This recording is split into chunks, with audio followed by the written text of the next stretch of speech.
Section 1.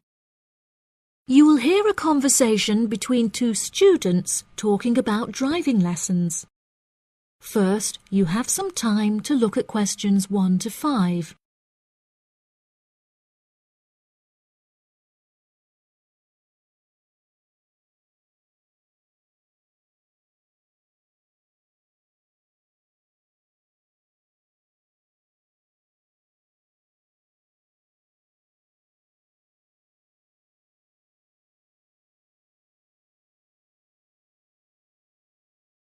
You will see that there is an example that has been done for you.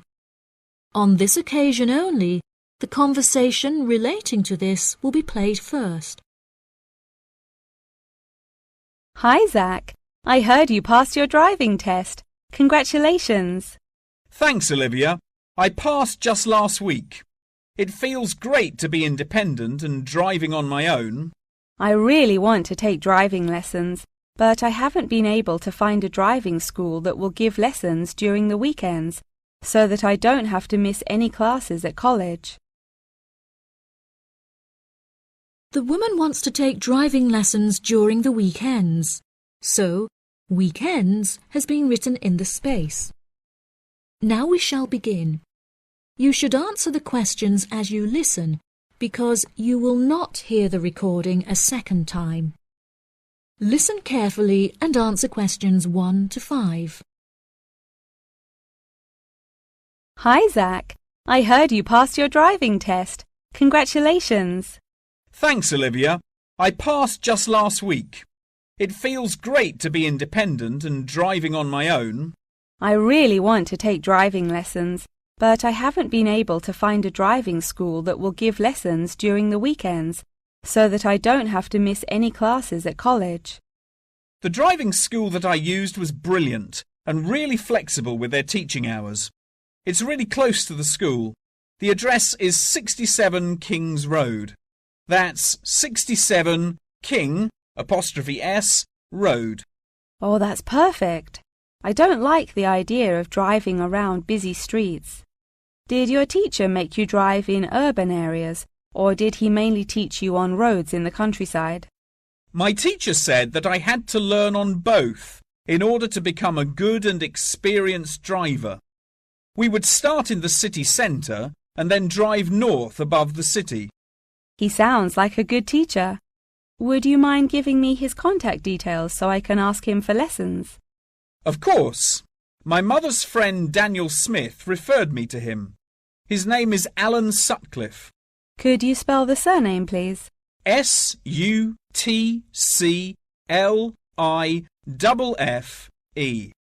Thanks for helping me out. I'll give him a call tomorrow.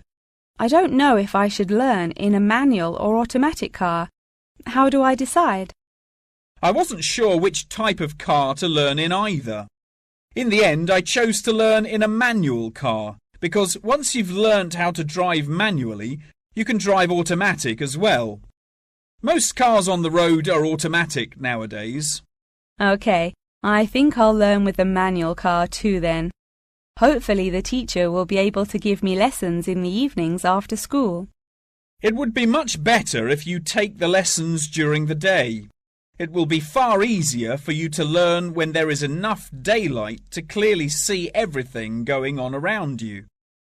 But you need to be an experienced driver to drive safely at night. How frustrating. I was hoping I wouldn't have to take lessons during the weekends. You're right, though. Safety comes first. Before you hear the rest of the conversation, you have some time to look at questions 6 to 10.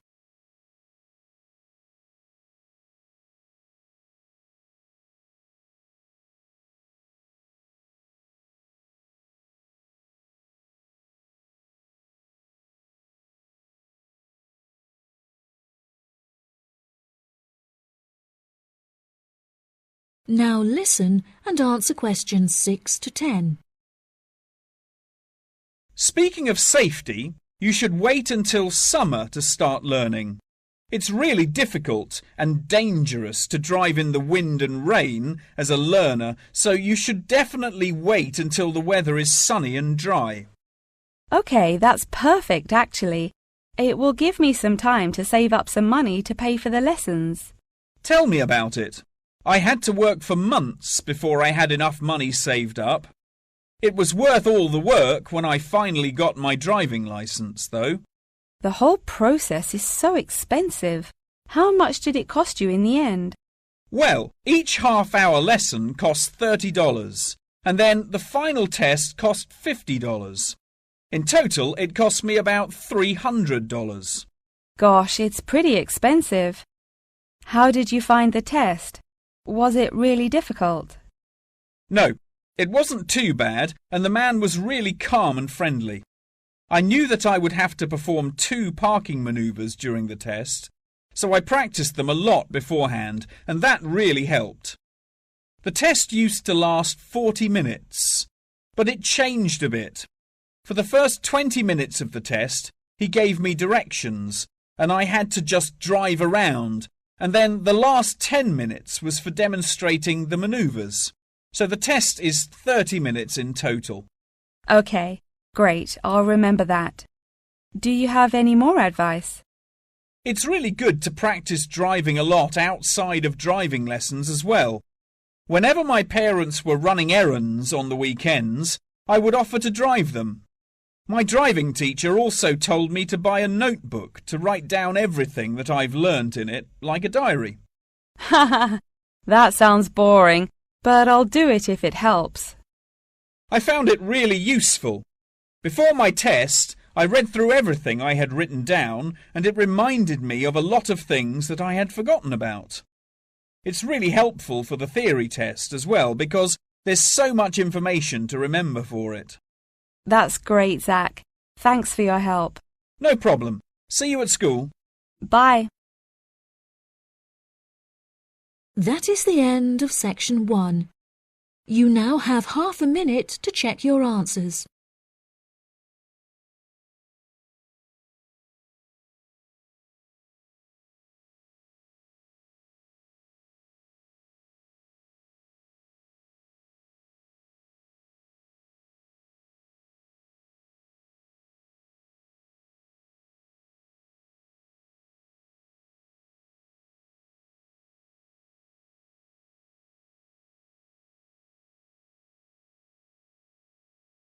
Now turn to section 2.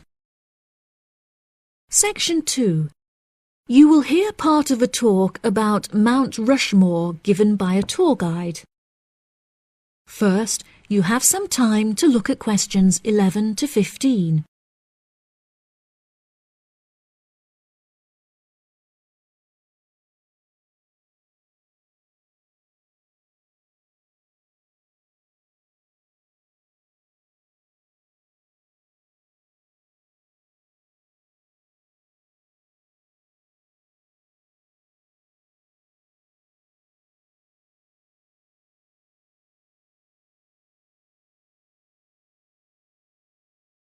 Now listen carefully and answer questions 11 to 15.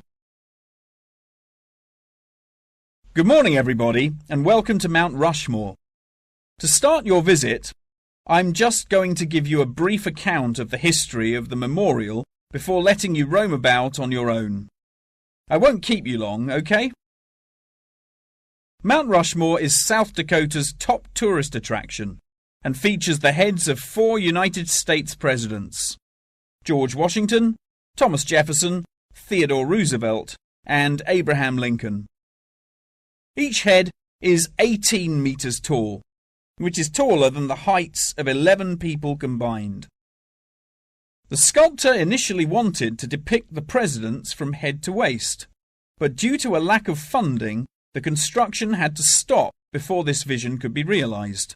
In total, it cost the government $1 million to sculpt the heads at Mount Rushmore. Before the construction of the presidents' heads, the mountain was just bare rock and forest, attracting only a few hikers a year. The new carving at Mount Rushmore has become an iconic symbol of presidential greatness and has appeared in works of fiction and other popular works. The sculpture has also worked perfectly as a way to develop tourism, which was its intended purpose. and now attracts over 2 million people a year. The original plan was to carve the presidents' faces into the granite pillars known as the Needles. However, the sculptor soon realised that these rocks were too eroded and delicate to support such a large sculpture. Instead, he chose to locate the carving at Mount Rushmore due to its grand appearance and brightly lit rock faces that experience maximum exposure to sunlight throughout the day as a result of the southeast orientation. Upon seeing Mount Rushmore, the sculptor declared, "America will march along that skyline." The name of Mount Rushmore also has an interesting history. The location was originally known as the Six Grandfathers. However, during an expedition in 1885, the mountain was renamed after Charles E. Rushmore, a prominent New York lawyer who joked that his annual treks to the mountain had earned him the right to have it named after him. 40 years after the mountain was renamed, Charles E. Rushmore donated $5,000 towards the sculpting of the presidents' heads, the largest single contribution. In 1927, the construction works started and 7 years later was complete with no fatalities. So that's the history for you. If you'd like any more information, please feel free to ask me questions, or you can soak up the information from our fantastic guidebook. Before you hear the rest of the talk, you have some time to look at questions 16 to 20.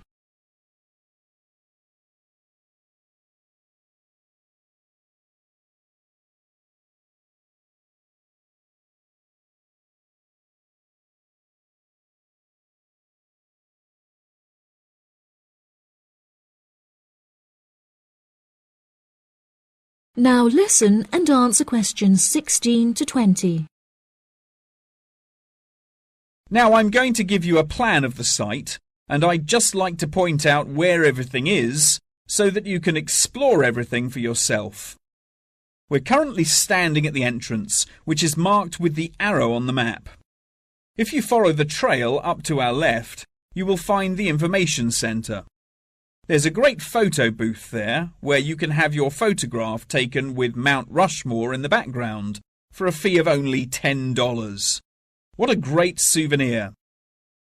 In front of us is the refreshment centre, where you can help yourselves to coffee, locally grown tea, and a delicious selection of cold drinks and biscuits.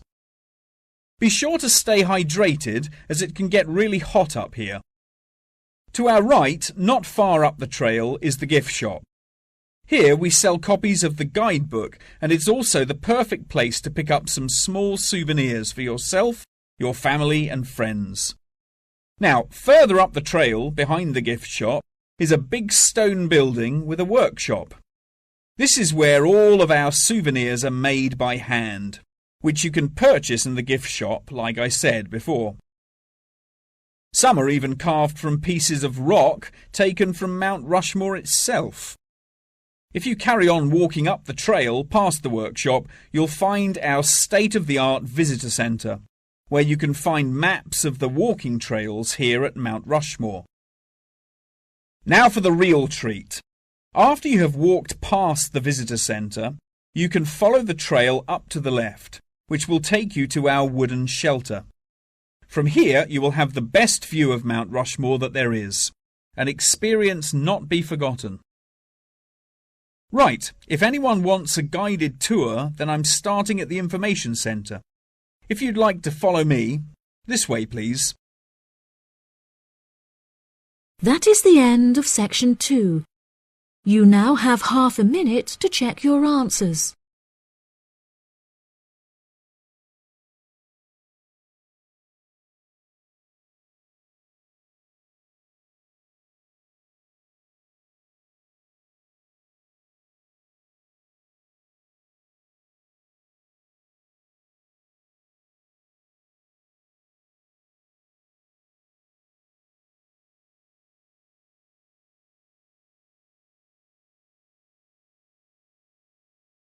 Now turn to section 3. Section 3. You will hear a conversation between a professor and a student talking about taking a course. First, you have some time to look at questions 21 to 25.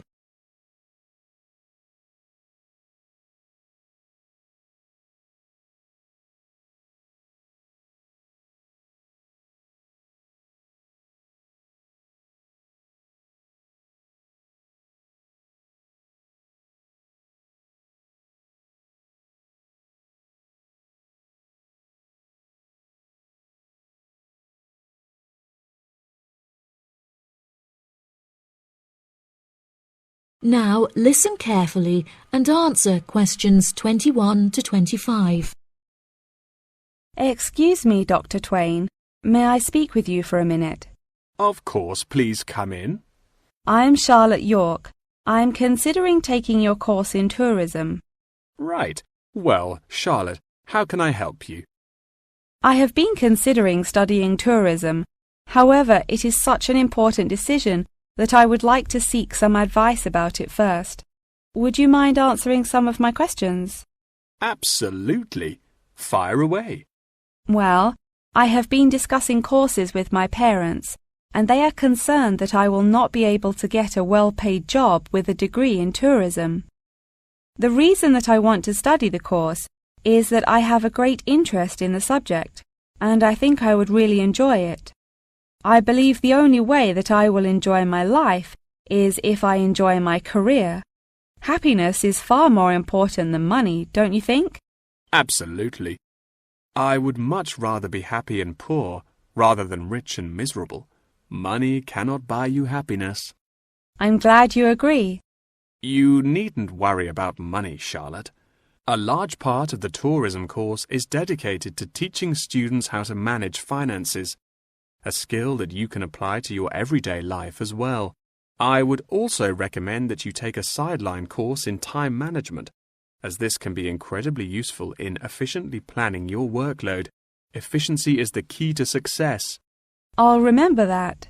Now, I have found that some students have natural talents that really help them to succeed in the course. Communication skills, for example, can be very beneficial. Do you have any strengths? Maths was always my favourite subject at school, so I really enjoy solving mathematical problems. However, I find statistics quite difficult. I have always been very capable and self-sufficient. I have a lot of confidence in my abilities and will take the initiative in situations without needing to depend on anyone else for their help. That's a really great quality to have and will be particularly useful if you choose to study tourism. That's great. I would recommend that you spend some of your time researching the course. A lot of people who are uneducated on the subject claim that tourism is a shrinking industry and that it will become irrelevant in the future. If you study the published research, however, you will see that the truth is quite the opposite. The industry has, in fact, grown significantly as people have developed an ever-increasing interest in culture and travel. Have you compared the university course with a polytechnic? Yes, I have. I was interested in studying the course in modules. However, the university doesn't offer that option. I don't have enough funds to be able to attend an expensive university, so I was relieved to see that the course is quite affordable. I also considered attending a summer school instead of university to save money, and so that I could work during the rest of the year. But I really wanted the university experience. I think that university would suit you well. Before you hear the rest of the conversation, you have some time to look at questions 26 to 30.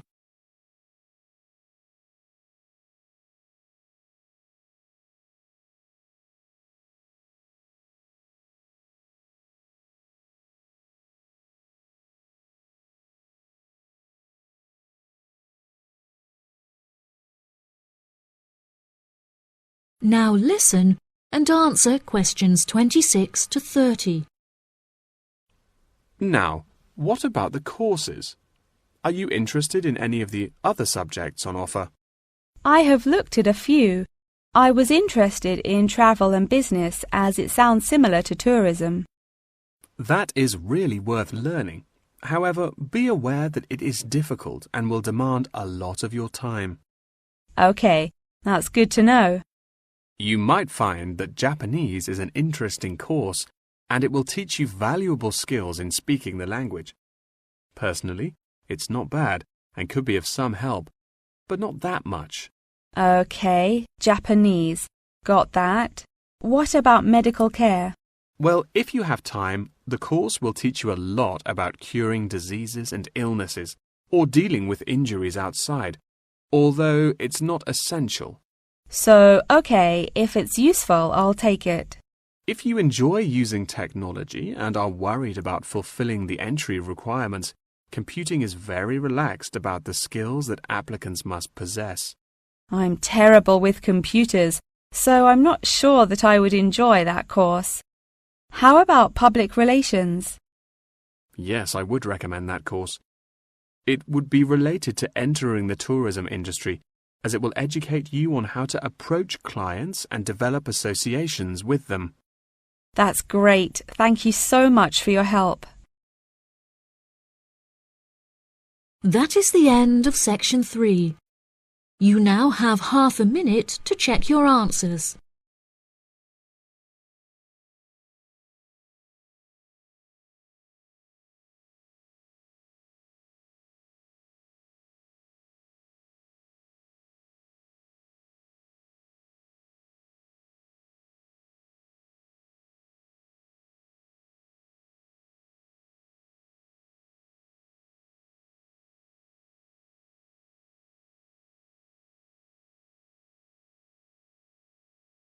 Now turn to section 4. Section 4. You will hear a talk about the practice of company outsourcing. First, you have some time to look at questions 31 to 40.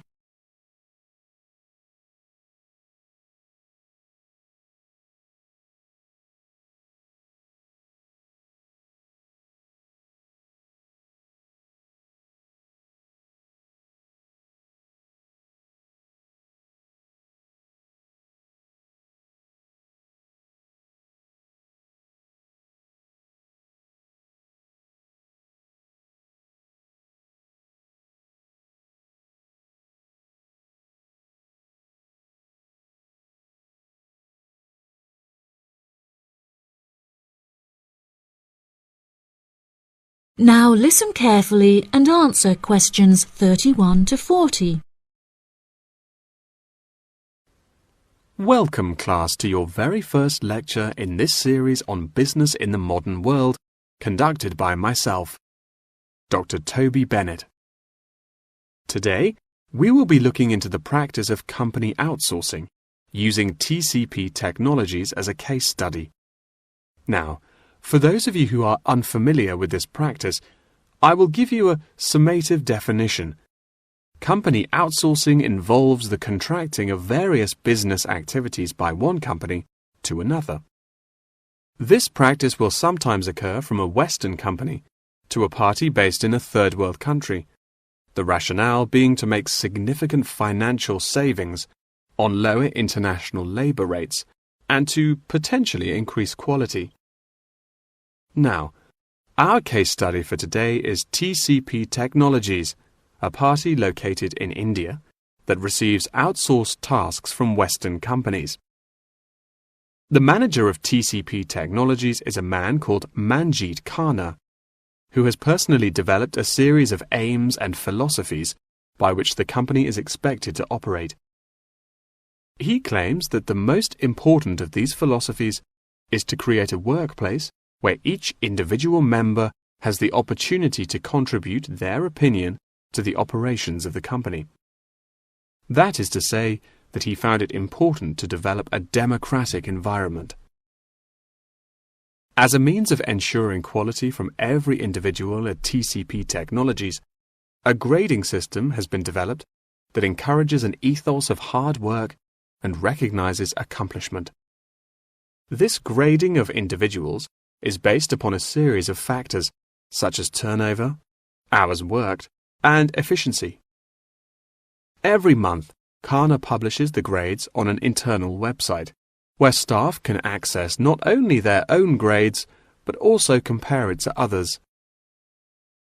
A spirit of playful competitiveness has developed through this method, which has resulted in increased efficiency and turnover across the company. Kana also saw it as essential to develop a culturally diverse group of employees as a means of presenting a multifaceted image that would appeal to a host of potential employees from across the globe. This cultural openness has not only increased the quantity of incoming contracted opportunities by 7%, but has also benefited the company itself significantly.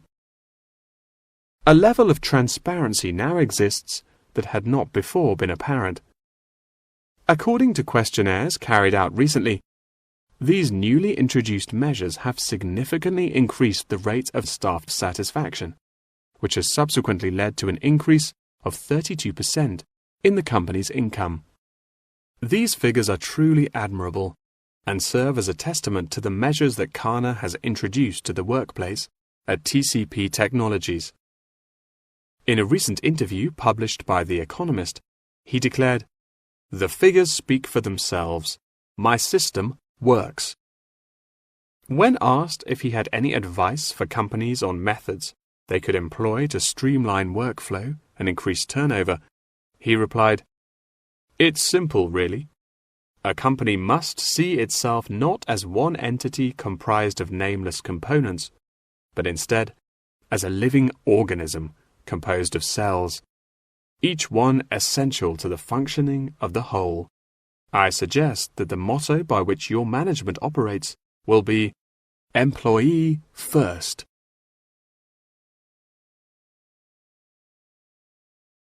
Many benefits have been reaped from the aforementioned changes in management style, such as a significant decrease in staff turnover. This improvement alone has solved many problems that had before stunted the growth of the company. A lot of these improvements came from the realization that the solution does not have to be produced internally, but can come from any other company. The grading system also immeasurably enhanced the dynamics of the company. The fact that this measuring system is solely produced for staff members and inaccessible by management means that it cannot be used as a judging criterion for promotion.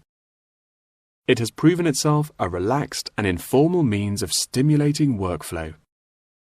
When asked about specific features of his managing style, Kana mentioned that it is important for him to respond personally to any complaints filed by staff members. Having found the existing complaints process slow and ineffective, he introduced a new online system that created a direct line of communication between Kana and all employees of the company.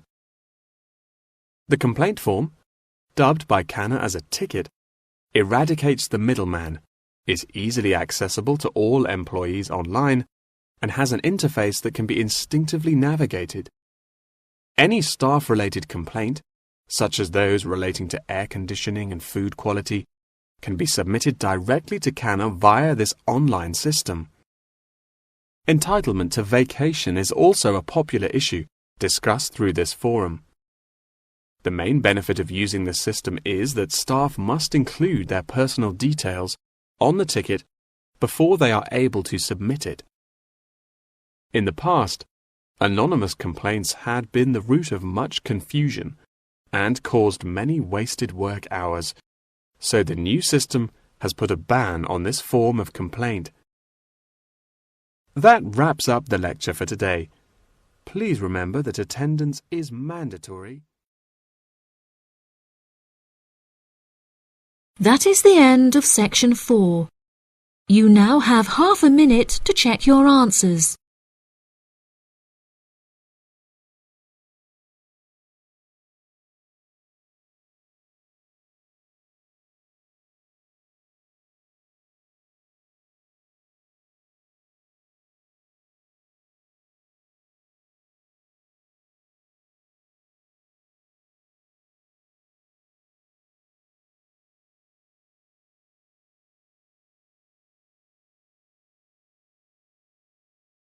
That is the end of the listening test.